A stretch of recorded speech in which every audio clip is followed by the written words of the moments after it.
DeSalvo on that number 40 Castrol, Triumph 675, probably enjoying his biggest gap of the race, which isn't much, probably about 6 or 7 bike lengths as they head towards turn 3 and down towards the back of the racetrack.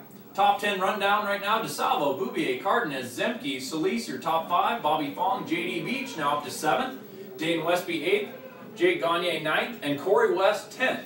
Tommy Hayden just outside the top 10 looking in on his Yamaha extended service. Yamaha R6, not the race he was expecting or hoping for, Brian, sitting in 11th spot right now. Well, again,